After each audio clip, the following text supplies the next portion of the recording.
মমতা ব্যানার্জিকে এমন বিসর্জন দেব ও ভবিষ্যতে যেন ওই ড্রেনের মধ্যে থেকে আর উঠতে না পারে।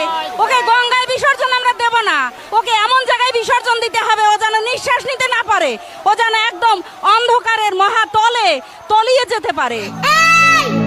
তুই কে রে? নতুন আমদানি হইছে নাকি? তোকে তো চিনতে পারলাম না। তোর নামটা কি? তুই কাকে কি বলছিস? মাথা ঠিক আছে তো? তোরা সব শয়তানের দল। তোরা আর শয়তানি ছাড়া কিচ্ছু করতে পারবি না। এই তুই কাকে ট্রেনে ফেলাতে চাস? একটু হুঁশিয়ার হয়ে কথা বলবি। ভোটের পরে এই মুখটা দেখাতে পারবি তো? তোর ওই পাপী মুখে, তোর ওই শয়তানি মুখে মমতা ব্যানার্জির নাম উচ্চারণ করবি না। আমি জানি ভোটের পরে তোরা রঙিন দলে ঢুকাবি।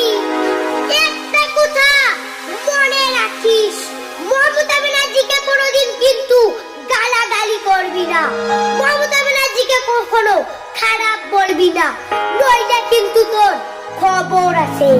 আর একটা কথা শুনে রাখ, মমতা ব্যানার্জি কাউকে কোনোদিন মিথ্যা কথা বলে নাই, মমতা ব্যানার্জি কাউকে কোনোদিন হিংসা করে নাই, মমতা ব্যানার্জি কাউকে কোনোদিন ঠকায় নাই। তোরা বিজেপিরা সবাই মিথ্যাবাদীর দল। তোরা তো চোর, তোরা তো বাটপাড়ি, তোরা হচ্ছিস খারাপ মানুষ।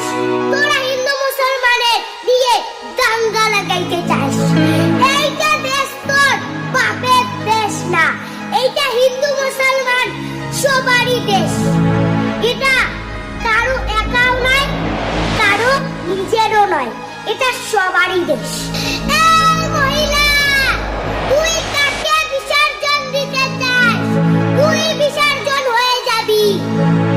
এবার পশ্চিম বাংলায় তোদের খুঁজে পাওয়া যাবে না, কথা দিয়ে গেলাম।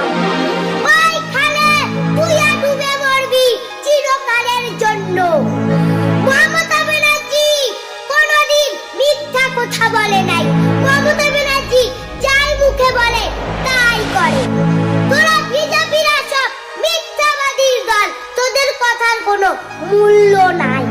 আমার ভিডিও দেখে তোরা খারাপ কমেন্ট করবি না, বলে গেলাম। মমতা ব্যানার্জি যতদিন বেঁচে থাকবে ততদিন তার ক্ষমতা থাকবে।